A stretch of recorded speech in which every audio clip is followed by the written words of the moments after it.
Welcome back to the Foundations of Cognitive Experimental Psychology Summer Bootcamp, everyone. We are jumping straight into session 4 today. Yeah, good to be back with you all, and we are getting right into the thick of it. We really are. So just to orient you within the broader syllabus, right? Mm, In session 1, we deconstructed the cognitive revolution.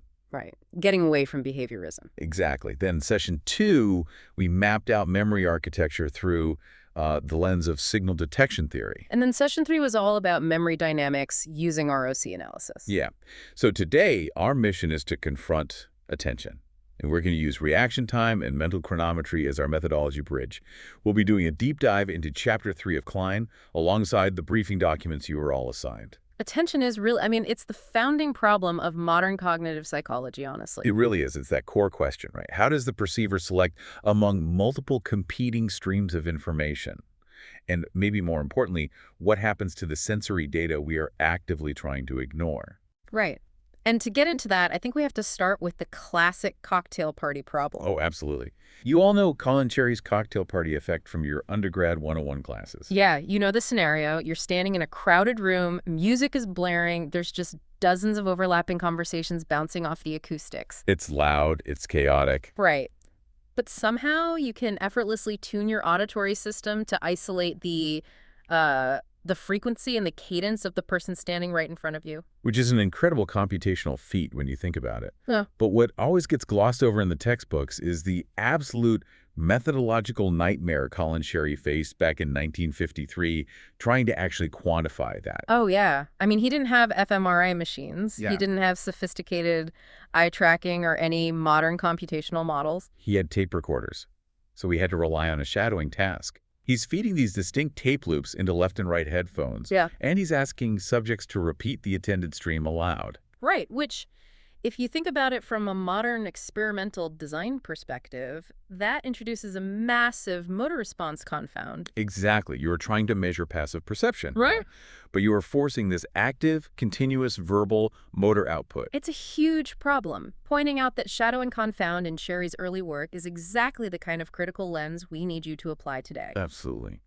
Now, the history of how we tackle this question of attention is really fascinating because William James gave us this highly intuitive, introspective definition of attention way back in 1890. Yeah, he described it as the mind taking possession of one out of several simultaneously possible objects or trains of thought. Which is beautiful. It feels phenomenologically true, right? It does. It matches our conscious experience. But the rigorous experimental study of attention didn't really launch until the 1950s. Right. And why is that? First-year students always ask this. Why did it take 60 years to get from William James to Colin Cherry? Well, the introspectionist approach of the late 19th and early 20th centuries, it just completely failed to produce a measurable predictive science of human performance. Yeah, it was too subjective. Exactly. It actually took the applied life or death pressures of World War II to force the discipline into a more rigorous framework. The human factors crisis of the Second World War just cannot be overstated. Mm.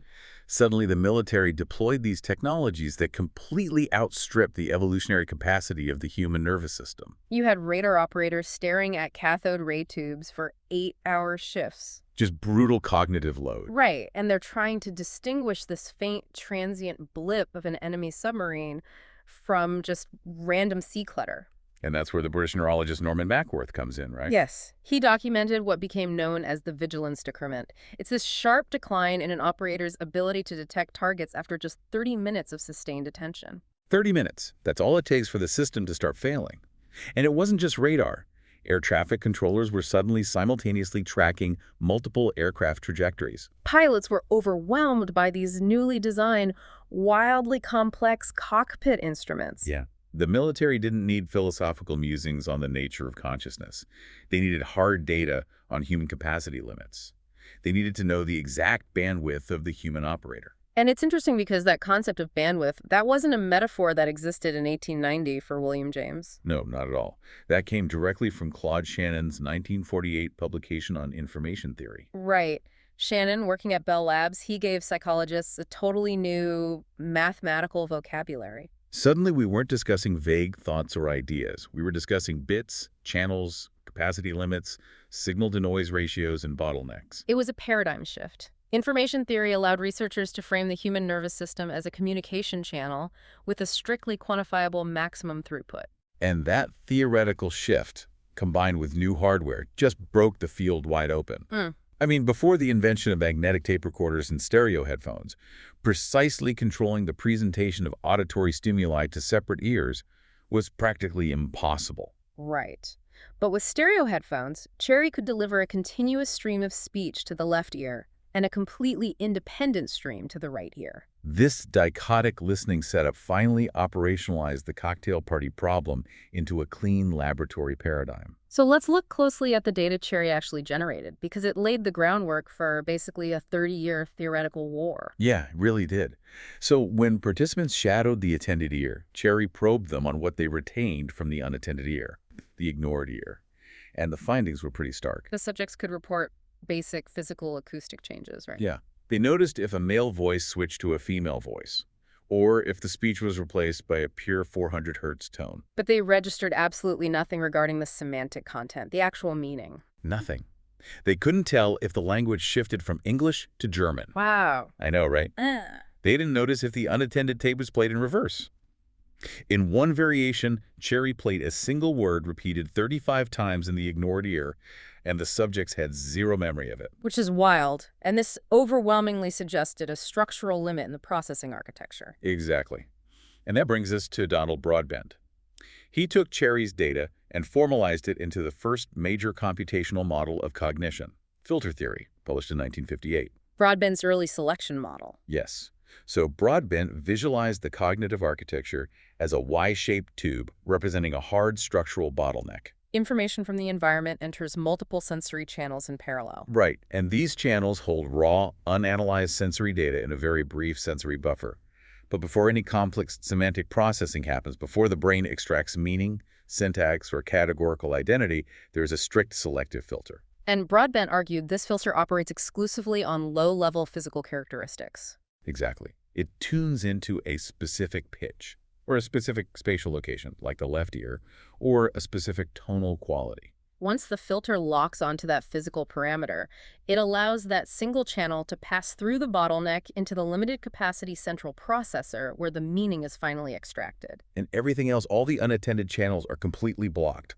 They just decay in the sensory buffer and are lost forever. Which perfectly explains why Cherry's subjects didn't notice the German language. Right. The phonetic structure never made it past the physical filter, so the linguistic meaning was never computed by the brain. It is a brilliantly parsimonious model, heavily influenced by the telecommunications switching networks of the era. It is, but you know the problem with parsimonious models in psychology? Human cognition is rarely that clean. Yeah, there's always a complication. Always. I want you to pause and think for a second. Consider the cocktail party scenario again. You are locked into a conversation, filtering out the ambient noise based on the physical location and pitch of your conversational partner. Broadbent's model dictates that all other acoustic streams are completely blocked before meaning is extracted. But what happens when someone 15 feet away mentions your name in a conversation you are actively ignoring? Your attention snaps to it immediately. Exactly. This is the phenomenon Neville Murray documented in 1959. Murray embedded the participant's own name into the unattended channel during a dichotic listening task. And according to a strict early selection brick wall, the name should be filtered out based on its physical location before the semantic representation of the name is ever activated. Right. It shouldn't get through. But participants reported hearing their name about a third of the time. Which just breaks Broadbent's model entirely. It really does. Because if the unattended channel isn't processed for meaning, how does the system know that the physical acoustic waveform it just intercepted represents the highly salient semantic concept of me? It creates a massive paradox. You must have processed the meaning of the word to realize it was important enough to capture your attention, which implies the filter happens after semantic processing. Exactly. And Anne Treisman addressed this paradox in 1964 with her attenuation theory. Treisman recognized that the filter could not be an all-or-nothing brick wall. Right. She conceptualized it as an attenuator, basically a volume knob. Yes, a volume knob. Unattended signals are not completely blocked. Their signal strength is merely degraded or attenuated. So the signal still passes through to the semantic processing centers, but it's faint. Right. And Treisman proposed that our mental lexicon consists of a network of dictionary units, or logogens. Each one represents a word or concept, and each has a specific activation threshold. And to reach conscious awareness, the incoming signal has to exceed that unit's threshold. Exactly. And here's the crucial mechanism. Thresholds are not uniform. Most mundane words have high thresholds, so the weakened, attenuated signal from the ignored ear fails to trigger them. But highly salient words like your own name or the word fire, Oh. or words highly primed by the current context of the attended sentence, they have permanently or temporarily lowered thresholds. Yes, so the attenuated signal is weak, but because the threshold for your name is so low, it still trips the wire, firing the logogen and pulling the stimulus into conscious awareness. Friesman's attenuation model basically saves early selection by making it leaky. It does. But other theorists argued this was a convoluted fix. In 1963, Deutsch, and later Norman in 1968, proposed the radical opposite, late selection. They argued that the early selection models were looking at the bottleneck in entirely the wrong place. Exactly. They posited that all incoming sensory information from all channels is processed fully and automatically for semantic meaning, without any capacity limits. Under a late selection model, the bottleneck doesn't occur at the perceptual level. It occurs at the working memory or response selection level. Right. You subconsciously analyze the meaning of every single conversation at the cocktail party in parallel. The system then evaluates the pertinence or importance of all those semantic representations. And only the most pertinent stream is selected to be entered into conscious memory or to drive a motor response. The rest is discarded immediately. Which, as a doctoral student, should raise an immediate evolutionary and metabolic question for you. The brain is a highly energy-intensive organ. Yeah, processing the complex semantic, syntax, and emotional valence of dozens of overlapping conversations, only to discard 99% of that computation milliseconds later. That seems incredibly inefficient. It's massively inefficient. And that metabolic cost is a strong theoretical argument against late selection. However, the empirical data in the 1970s and 80s just kept producing contradictory results. Right. If an experimenter used a very simple distractor task, the distractors seemed to cause immense interference, demonstrating they were deeply processed for meaning, which supports late selection. But if the primary task was made more difficult, the distractors suddenly caused zero interference, looking exactly like Broadbent's early selection. The field was essentially deadlocked for decades because the data kept seesawing based on these minor methodological tweaks. And this brings us to Nili Lavie in 1995. Lavie's perceptual load theory didn't just add another model to the pile. It provided a framework that dissolved the binary debate entirely. Yeah, first-year students often look for the winner of these historical debates. But Lavie showed the question itself was fundamentally flawed. Exactly. She argued that the locus of selection, whether the bottleneck is early or late, is not a fixed structural architectural feature. It is a dynamic resource allocation issue that depends entirely on the perceptual load of your current primary task. Lavie's logic operates on two core assumptions. First, perceptual capacity is strictly limited. Second, perceptual processing is mandatory. It operates automatically until the capacity is completely exhausted. Let's operationalize this to make it concrete. Think about one of her classic visual flanker paradigms. Imagine your primary task is to search a circular array of letters to find either an X or an N. Okay. If the array consists only of a single target letter and the rest of the circle is blank, that is a task with an extremely low perceptual load. It requires minimal cognitive resources to locate the target.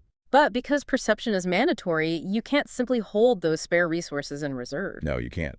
That spare perceptual capacity automatically spills over into the periphery of your visual field. Right. So if there's a highly salient distractor letter flashing just outside the array, your spare capacity will unavoidably process that distractor fully, right down to its semantic identity. Exactly.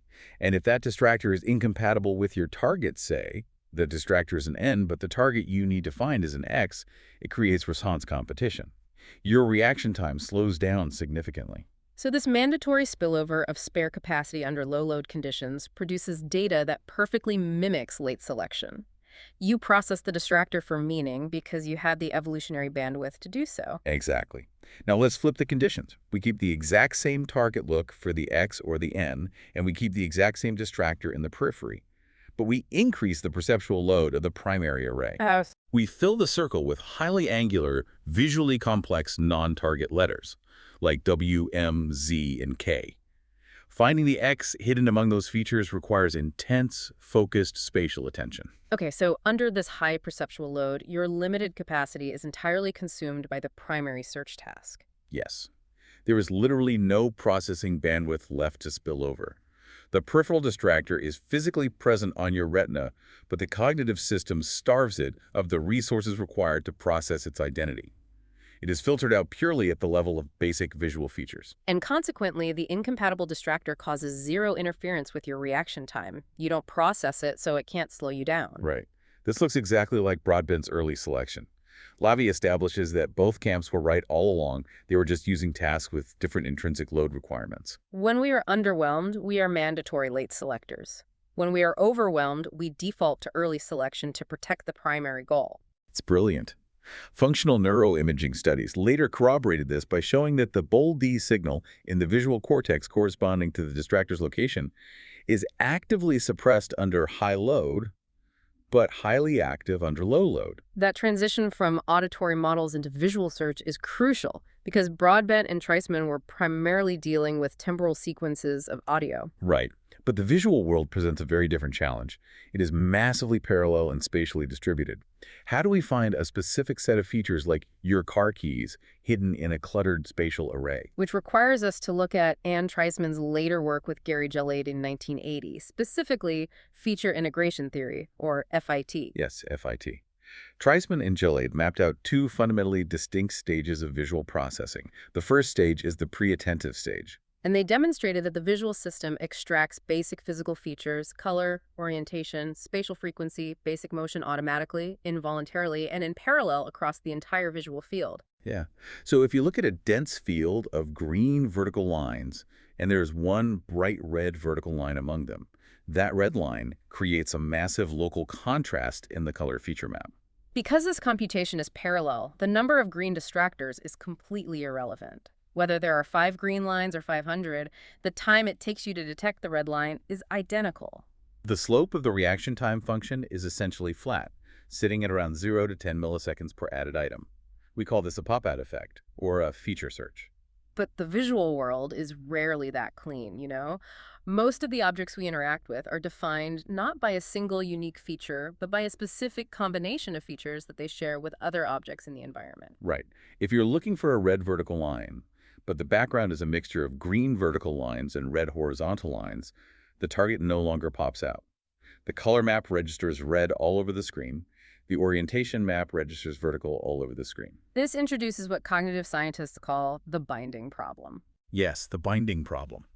This is huge. The visual cortex is anatomically segregated. Color is processed heavily in area V4. Motion is processed in MT. Orientation is processed in distinct columns in V1 and V2. So if you are looking at a red vertical rectangle moving left and a green horizontal rectangle moving right, your brain has active neural populations representing red, green, vertical, horizontal, leftward motion, and rightward motion, all firing simultaneously in different cortical regions. So the question is, how does the visual system synthesize these distributed neural codes to ensure the red is bound to the vertical and not accidentally bound to the horizontal? Treisman and Gelade argued that the mechanism for binding these distributed features is spatial attention. The second stage of their model proposes that you must focus your attentional spotlight onto a specific spatial coordinate. That focal attention acts as the cognitive glue. It accesses the specific color and orientation present at that exact location and binds them into a unified object representation that can then be compared against your memory template. And because this focal attention acts like a spotlight that must be moved from item to item, or at least from small group to small group, this type of conjunction search is serial. Right. The reaction time increases linearly with the number of distractors in the display. The slope becomes steep, often taking 20 to 40 milliseconds for every additional item you add to the array. And the most compelling evidence for spatial attention acting as the glue is what happens when that glue is denied or fails. Treisman documented the phenomenon of illusory conjunctions. Oh, these are fascinating. They really are. If a researcher flashes an array of colored letters on a screen for just 200 milliseconds, which is too fast for you to move your attentional spotlight sequentially, and then masks the screen, your pre-attentive system still extracts the raw features. Right. So if the screen contained a green X and a red T, your feature maps register green, red, X shape, and T shape. But without the time to apply the attentional glue to specific spatial locations, those features remain free-floating. And the brain, operating as a predictive engine, trying to make sense of the incoming data, will frequently misbind them. Yes, participants will confidently report seeing a red X or a green T. The visual system is literally hallucinating a unified object that never existed in external reality, simply recombining veridical features incorrectly because the attentional mechanism was compromised. We see extreme versions of this in patients with balance syndrome who have bilateral parietal damage. Yeah, their spatial attention network is profoundly degraded, and they experience constant, debilitating illusory conjunctions even when staring at objects for long durations. It is a striking reminder that the coherent visual reality we experience is an active, computationally expensive construction, not a passive camera feed. Absolutely. Right. However, we need to clarify a common misconception regarding feature integration theory. Early readings of the 1980 paper suggest that conjunction search is a purely random, exhaustive serial process. Right, that you were blindly moving the spotlight from one item to the next until you stumble upon the target. But that strict serial assumption was challenged and refined by Jeremy Wolff starting in the late 1980s and 1990s with his guided search models. Wolff demonstrated that search is rarely purely blind. The visual system is highly efficient at using top-down knowledge to bias the bottom-up feature maps. Yeah. If you are looking for a red vertical line among green verticals and red horizontals, you don't just randomly check every item. Your prefrontal cortex sends a top-down signal that pre-activates the red neurons in the color map and the vertical neurons in the orientation map. This top-down bias creates a master salience map. Exactly. The items that share both features the targets receive double activation. The items that share one feature receive partial activation, and the items that share neither are actively suppressed. So your attentional spotlight is then guided deterministically to the peaks of activation on this salience map. You essentially skip checking the green horizontal distractors entirely. So, while the search requires serial binding, the deployment of that binding mechanism is heavily guided by parallel feature processing. The strict dichotomy between parallel feature search and serial conjunction search is actually a continuum of guidance. We keep relying on this spatial metaphor, the spotlight of attention. This metaphor, heavily popularized by Michael Posner, suggests attention illuminates a contiguous region of space, enhancing the signal-to-noise ratio of stimuli within the beam, while leaving surrounding areas computationally degraded.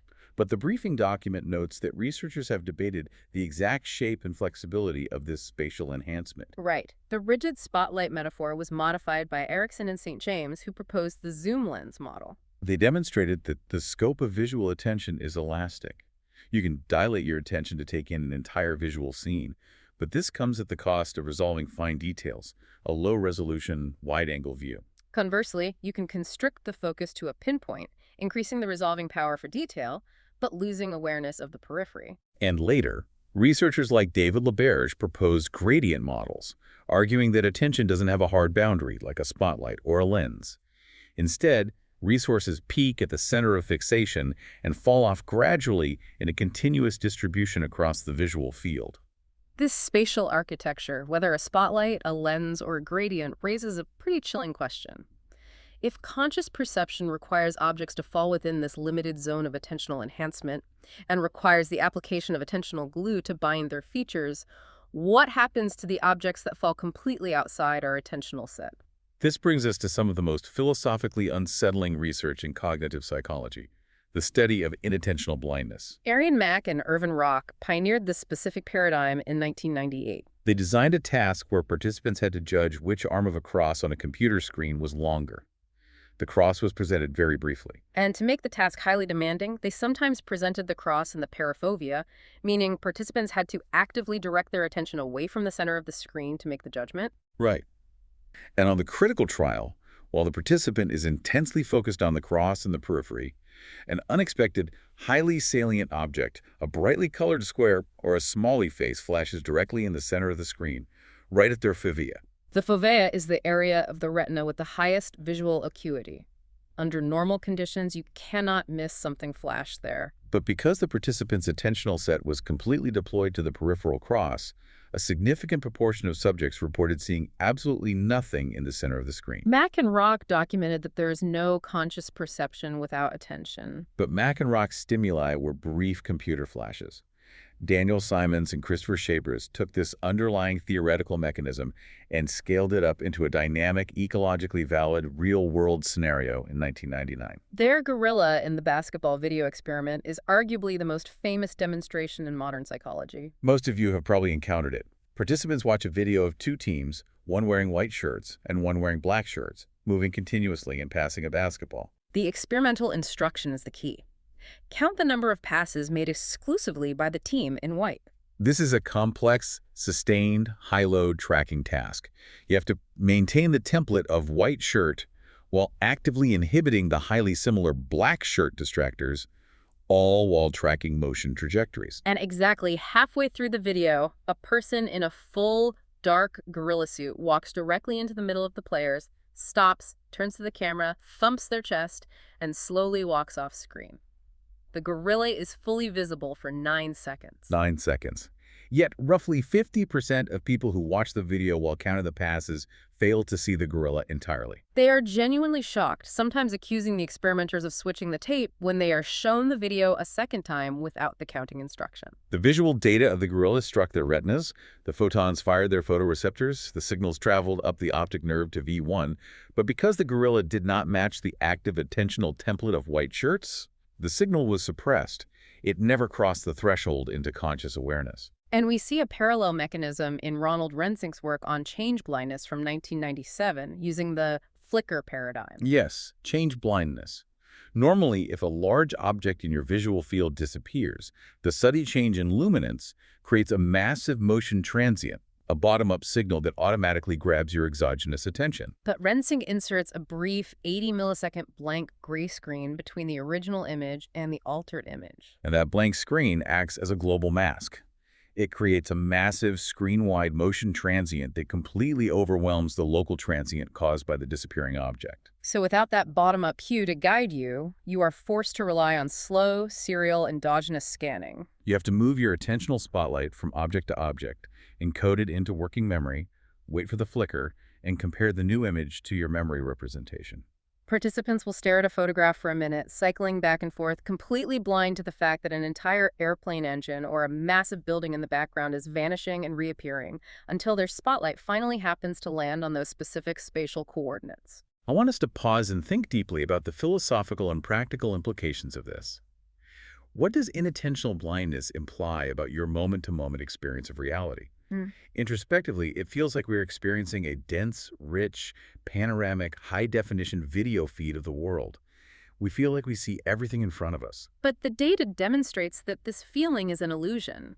Our conscious visual experience is shockingly sparse. We only possess high-fidelity representations of the specific objects we are actively interrogating with focal attention at any given millisecond. The rest of the visual field is a low-resolution statistical summary, and our brain simply assumes stability in the unattended regions. We are functionally blind to most of our environment most of the time. And while the gorilla video is a fun laboratory demonstration, this cognitive bottleneck has severe, often fatal, real-world consequences.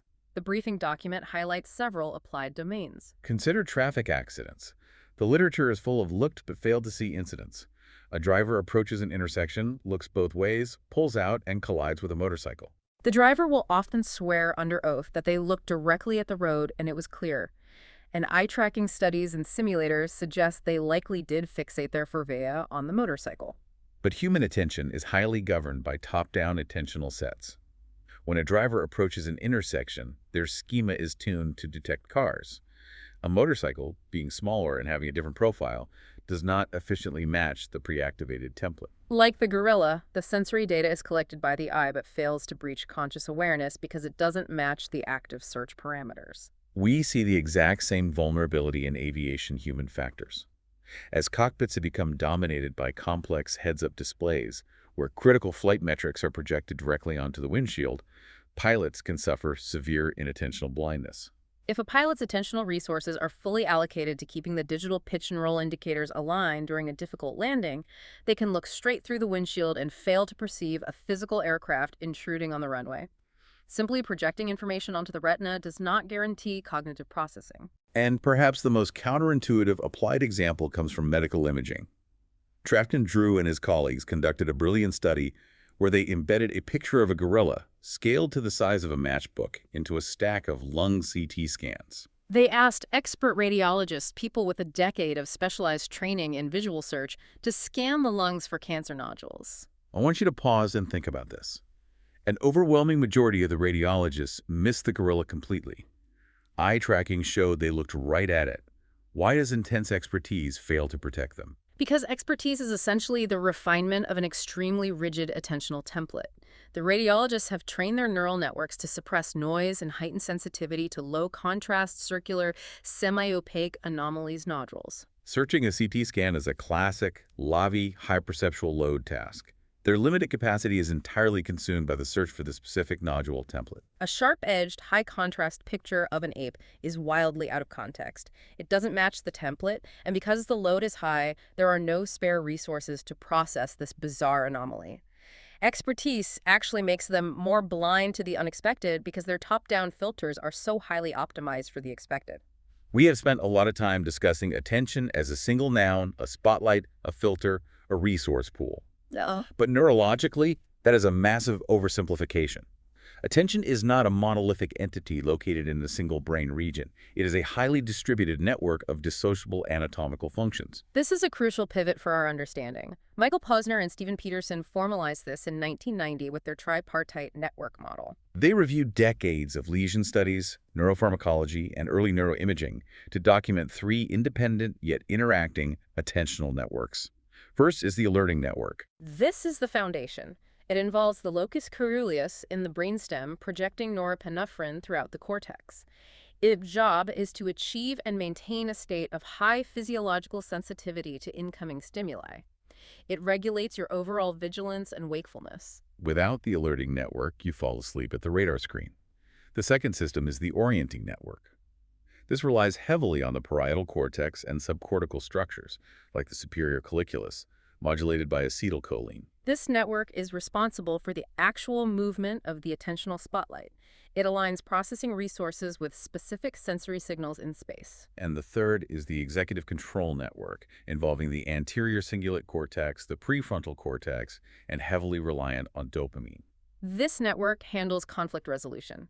When you have competing stimuli or when you need to override an automatic habitual response to achieve a novel goal, like forcing yourself to read the ink color instead of the word in a Stroop task, the executive network provides the top-down cognitive control to suppress the distractor and maintain the goal state. Later work by Mauricio Corbetta and Gordon Schulman in 2002 refined our understanding of the orienting network, splitting it into two interacting streams. They identified a dorsal frontoparietal network, which is entirely goal-directed and top-down. You use the dorsal network when you are willfully searching your desk for a specific pen based on your internal memory template. In contrast, they identified a ventral frontoparietal network, lateralized mostly to the right hemisphere, which acts as a stimulus-driven, bottom-up circuit breaker. If you are deeply engaged in reading a paper using your dorsal network and a fire alarm goes off, the ventral network detects this highly salient, unexpected sensory change. It interrupts the dorsal network, breaks your current attentional set, and forces you to reorient to the new threat. The theoretical architecture is beautiful, but as experimentalists, we face a fundamental problem. How do you actually measure and isolate the specific subcomponents of an invisible process like orienting? You can't just put someone in an MRI scanner, tell them to pay attention, and expect clean data. You need an operational task that systematically manipulates the invisible mechanism. For the orienting network, the absolute gold standard, the workhorse of the field for over 40 years, is the Posner spatial cueing paradigm, developed in 1980. Let's walk through the exact mechanics and logic of this paradigm. The subject sits in a controlled environment, staring at a central fixation cross on a monitor. On either side of the cross are two placeholder boxes. The primary task is a simple detection task. A target, perhaps the bright asterisk, will appear inside one of the boxes, and the subject must press a single key as quickly as possible when they detect it. If that were the entire task, you would just be measuring baseline simple reaction time. The genius of Posner's design lies in the temporal window immediately preceding the target. A few hundred milliseconds before the target appears, the central fixation cross changes into an arrow pointing either to the left box or the right box. This is the cue. The subject is explicitly told to keep their eyes locked on the center. They cannot move their eyes, which means we are measuring covert shifts of attention moving the mind's spotlight without moving the physical sensory apparatus. Exactly. The experimenter manipulates the statistical validity of that cue. On the majority of trials, say 80% the cue is valid. The arrow points right, and the target subsequently appears in the right box. Because the cue is highly predictive, the subject uses their top-down dorsal network to covertly shift their attentional spotlight to the right box before the target even appears. When the target finally arrives, the spatial coordinates are already enhanced. The perceptual accumulation of evidence is faster, and the resulting reaction time drops significantly below their baseline average. This acceleration in processing speed is mathematically quantified as the benefit or facilitation of valid cueing. But the critical theoretical leverage comes from the remaining 20% of trials. These are the invalid cues. The arrow points right, the subject shifts their covert attention to the right box, but the target suddenly appears in the left box. Now the cognitive system faces a crisis. The reaction time on invalid trials spikes drastically above baseline. Why? Because the subject is caught looking the wrong way mentally. To press the button, they must execute a sequence of covert operations. First, they must actively disengage their attentional spotlight from the right box. Second, they must move or shift the spotlight across the visual field. Third, they must engage the spotlight onto the left box to process the target. By subtracting the baseline reaction time from the invalid reaction time, we isolate the specific temporal cost of disengaging and shifting. Posner used this precise mathematical cost to diagnose neurological deficits. For example, patients with damage to the parietal lobe perform normally on valid trials they can engage attention. But on invalid trials, their reaction time becomes catastrophic. The parietal lesion specifically destroys the disengage mechanism. The spotlight gets stuck on the invalid location and cannot be pulled away. Notice what we are relying on here to build these complex theoretical models of attention? Milliseconds. The facilitation is measured in tens of milliseconds. The cost is measured in tens of milliseconds. This brings us to a crucial methodological transition. To study something as invisible, silent, and instantaneous as human cognition, the field needed an incredibly precise ruler. And for over a century, that ruler has been time. The final segment of our deep dive today focuses on this methodological bridge, reaction time and mental chronometry. How do we use the latency of a motor response to reverse engineer the hidden stages of thought? The foundational logic dates back to 1868 to the Dutch physiologist Franciscus Donders and his invention of the subtractive method. Donders proposed that cognitive processes occur in discrete, sequential stages, and that by carefully designing tasks of increasing complexity, we could use subtraction to isolate the absolute duration of a single hidden cognitive operation. Donders designed three specific experimental conditions. Task A is the simple reaction time task. A light turns on, you press a button. Donders theorized this requires only two cognitive stages, stimulus perception, followed immediately by motor execution. Then he designed Task B, the choice reaction time task. Two lights, red and green. Two buttons, left and right. If the red light illuminates, press left. If green, press right. This task is more complex. It requires stimulus perception, but then it requires a new stage. Stimulus discrimination, identifying the color, then it requires another new stage. Response selection, mapping the color to the correct hand. Finally, motor execution. And finally, he introduced Task C, the go-no-go task. You have two lights, but only one button. If red, press the button. If green, do nothing. This task requires stimulus perception and stimulus discrimination. You have to know it's red to respond. But it does not require response selection, because there is only one response available. Here is the mathematical elegance of Donders' logic. He assumed these stages are strictly serial and independent. Therefore, the total reaction time is simply the sum of the durations of the individual stages. If I want to know exactly how many milliseconds it takes a human brain to perform stimulus discrimination, I take the average reaction time of task C, which includes perception, discrimination, and execution, and I subtract the average reaction time of task A, which only includes perception and execution. The remaining milliseconds must represent the absolute duration of the discrimination stage. And similarly, if you want to isolate the time required for response selection, you take the total time for task B, which has everything, and subtract the time for task C, which lacks response selection. It is a beautiful, intuitive application of linear algebra to human thought. It is elegant, but as any doctoral student designing an experiment quickly realizes, it contains a fatal, hidden assumption. Donders relied entirely on the assumption of pure insertion. Pure insertion is the belief that you can insert a new cognitive stage into a sequence without altering the nature or duration of the surrounding stages. This is highly problematic. Let's look closely at task A versus task C. In task A, you just wait for a flash and hit a button. You don't care what color it is. Your perceptual system is set to a low threshold, waiting for any luminance change. But in task C, you have to carefully evaluate the color to avoid a false alarm on a green light. Knowing that you must discriminate forces you to adopt a more cautious, high-threshold perceptual strategy. Therefore, the perception stage in task C is fundamentally different and likely slower than the perception stage in task A. The insertion of the discrimination requirement altered the perception requirement. Because pure insertion fails, Donder's subtractive math breaks down. You aren't just measuring the duration of the new stage, you are measuring the new stage plus the hidden alterations in all the other stages. The field struggled with the pure insertion confound for a century. The breakthrough solution came from Saul Sternberg in 1969 with his additive factors method. Sternberg realized that trying to calculate the absolute duration of a stage was a fool's errand. Instead, he asked a more powerful structural question. How can we determine if two experimental manipulations affect the same cognitive stage or different independent stages? Sternberg bypassed the need for pure insertion by keeping the overall task exactly the same on every trial and simply manipulating the difficulty of specific factors. Let's walk through his iconic memory scanning experiment. This is a masterclass in experimental design. The participant is given a short list of digits to hold in working memory the memory set. Let's say the set is 3792. After a brief delay, a single probe digit appears on the screen, like a 9. The subject must press a yes button if the probe was in the set and no if it wasn't. The overarching task, perceive, scan memory, decide, respond, never changes. There was no insertion of new stages. Instead, Sternberg manipulated two independent variables across the trials. First, he manipulated the size of the memory set. Sometimes you held one item, sometimes up to 6 items. Second, he manipulated the visual quality of the probe digit. Sometimes it was sharp and high contrast. Sometimes it was degraded by superimposing a visual noise mask, making it hard to read. So we have a 2x2 design, memory set size, and visual stimulus quality.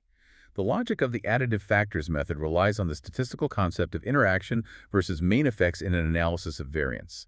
Unsurprisingly, increasing the set size slows down your reaction time. And degrading the visual quality also slows down your reaction time. But the theoretical goldmine is found in how those two delays combine. If visual degradation and set size both place demands on the same underlying cognitive stage, say, a general central processing stage, their effects should interact. The system would be overwhelmed. The penalty for having a degraded visual probe should be heavily magnified if you also have a large memory set.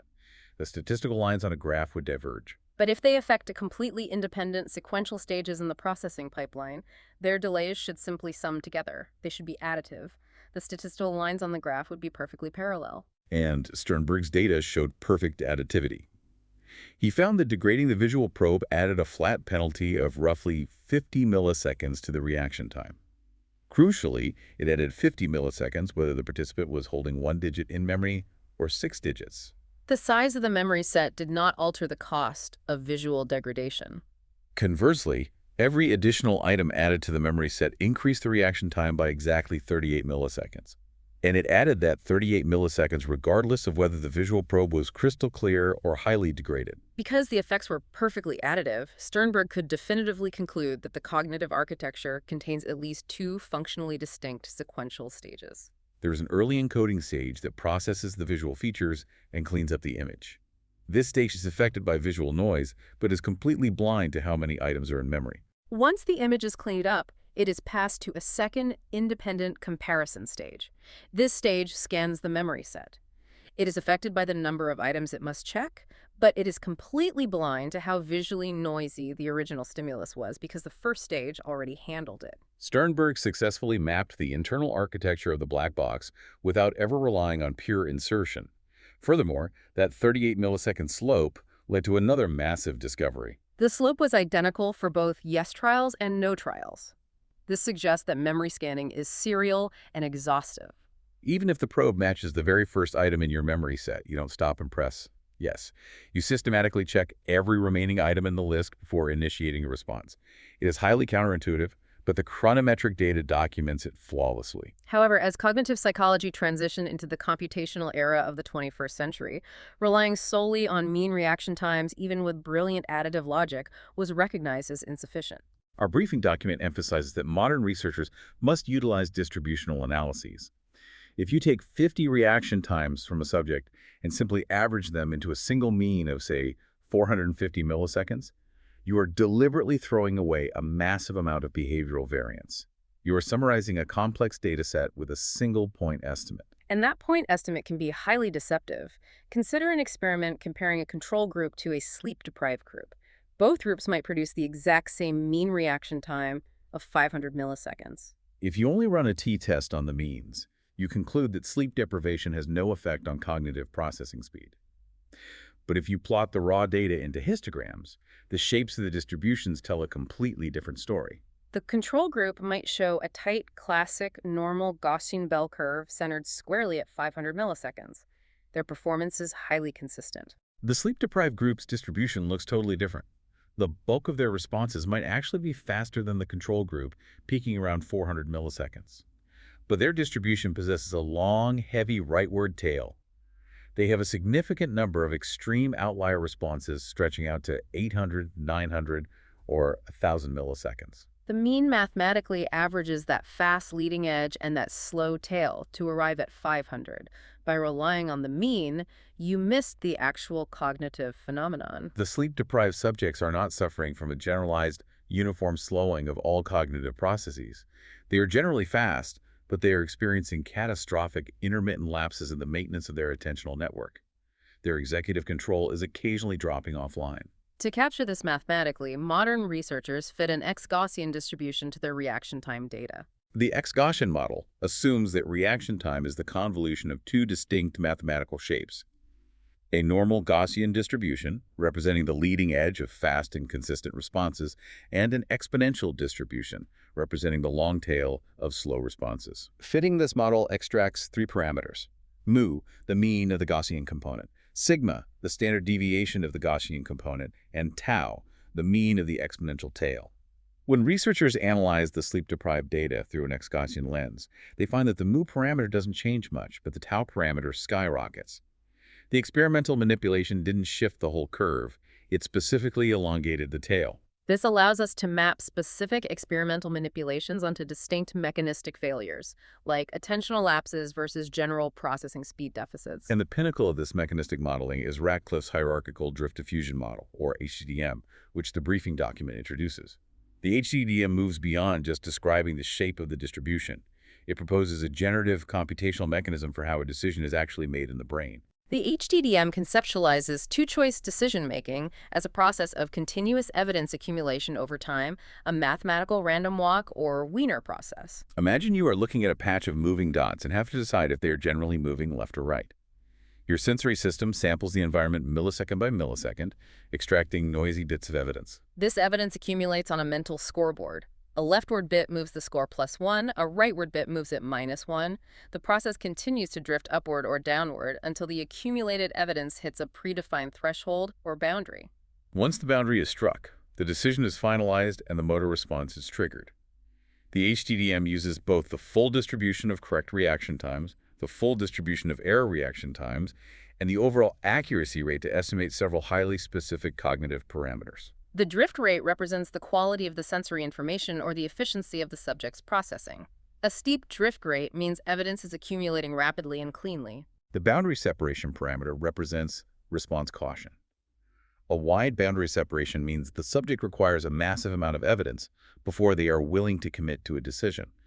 This results in very slow but highly accurate responses. A narrow boundary separation means they respond impulsively on very little evidence, resulting in fast but error-prone performance. And finally, there is the non-decision time parameter, which absorbs the time required for basic visual encoding and the physical execution of the motor command, the processes that happen outside of the actual evidence accumulation phase.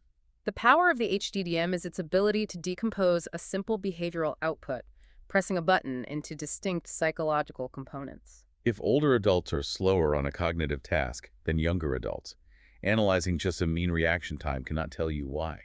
But applying the HGM might reveal that their drift rate is identical to younger adults, meaning their cognitive processing efficiency is perfectly intact, but their boundary separation is much wider. They are slower simply because they adopt a much more cautious, conservative decision-making strategy. This methodology transforms reaction time from a blunt instrument into an incredibly high-resolution microscope for cognitive processes, which leads us to three critical practical takeaways for the doctoral cohort as you move into the laboratory. First, when you are analyzing your own reaction time data, you must visualize the distribution. Never run a statistical test on a mean without plotting the histogram first. A shift in the mean caused by a few extreme outliers in the tail requires a completely different theoretical interpretation than a uniform shift of the entire distribution. Second, while Donder's subtraction and Sternberg's addition are historically foundational, they are built on strong theoretical assumptions like pure insertion and serial processing. When you design an experiment utilizing mental chronometry, you must explicitly state, evaluate, and defend those assumptions within your manuscript. If your experimental manipulation inadvertently alters the perceptual strategy of the subject, your subtractive logic will be fatally confounded. Third, read the classical literature critically. When you encounter a seminal paper from the 1970s that bases a sweeping architectural claim on a 20-millisecond main effect of mean reaction time, ask yourself if that claim is robust. Would that conclusion survive a modern ex-Gaussian analysis or a hierarchical drift diffusion model? As new scientists, your job is to reevaluate the foundational models with superior mathematical tools. To pull all of these threads together, Session 4 has covered immense ground. We trace the genesis of attention research from the pressing human factors crises of World War II through the adoption of information theory to the first formal structural models. We navigated the intricate, seesawing logic of the early versus late selection debate, examining Cherry's shadowing confounds, Broadbent's rigid filter, Treisman's elegant attenuator, and the late selection models, until we saw how Lavy's perceptual load theory synthesized the conflicting behavioral data by establishing the bottleneck is dynamically allocated based on task demands. We transitioned into the visual domain with feature integration theory, exploring how the brain automatically extracts parallel feature maps, but relies on the slow, serial deployment of the attentional spotlight to solve the binding problem, a process that, as Wolf demonstrated, is heavily guided by top-down salience maps to prevent purely random searches. We confronted the disturbing reality of inattentional blindness and change blindness, recognizing that our conscious awareness is a heavily filtered, sparse construction, reliant on matching sensory data to active attentional templates, with profound consequences for driver safety, aviation, and expert medical diagnostics. We disassembled the monolithic concept of attention into Posner and Peterson's anatomically dissociable networks of alerting, orienting, and executive control, and explored how the Posner spatial cueing paradigm mathematically isolates the costs and benefits of covert spatial shifts. And finally, we grounded all of these theoretical constructs in the rigorous methodology of mental chronometry, tracing the evolution from basic subtraction to additive factors, and finally to modern computational models of evidence accumulation. It is a remarkable intellectual trajectory, and mastering these concepts and methods is essential for everything that follows in this bootcamp. Because in Session 5, we pivot to language. The reaction time methodologies and chronometric logic we unpack today are the exact tools psycholinguists use to measure how the brain parses syntactic ambiguities and accesses lexical semantics in real time. We will be using these tools to transition into a critical discussion on stimulus sampling and the generalizability crisis in modern psychology. As a final reminder to the cohort, this discussion serves as an analytical companion, not a substitute for the primary literature. You are expected to have a deep command of Chapter 3 in Klein, as well as the assigned primary articles. Treisman and Jolle, 1980 on feature integration, Posner, 1980 on spatial orienting, and Simons and Chabris, 1999 on sustained inattentional blindness. And regarding that last paper, please ensure you actually watch the original gorilla video before reading the methodology section. Do not spoil the phenomenological experience of the blindness for yourself by reading the results first. Experience the failure of your own attentional template. It is a humbling rite of passage for every cognitive scientist. I want to leave you with one final, provocative puzzle to consider before we meet for the seminar discussion. We have thoroughly established that our conscious awareness is merely a thin, highly restricted sampling of the environment, dictated by the spotlight of attention. We miss the gorilla. We miss the changing scenery. But think back to Lavy's load theory and Treisman's logogens. The retinas are still absorbing the photons. The auditory nerve is still firing. What is the cognitive architecture actually doing with the massive, overwhelming tsunami of unattended sensory data that never breaches the threshold of conscious awareness? Is that data truly instantly erased from the sensory buffers? Or is the unattended world quietly activating semantic nodes, priming associations, and subtly shaping our moods, our behaviors, and our impending decisions in the background without us ever suspecting a thing? That is the frontier of implicit processing, and it is a fascinating question to carry into the rest of your training. Thank you all for your focus today. We will see you in session 5.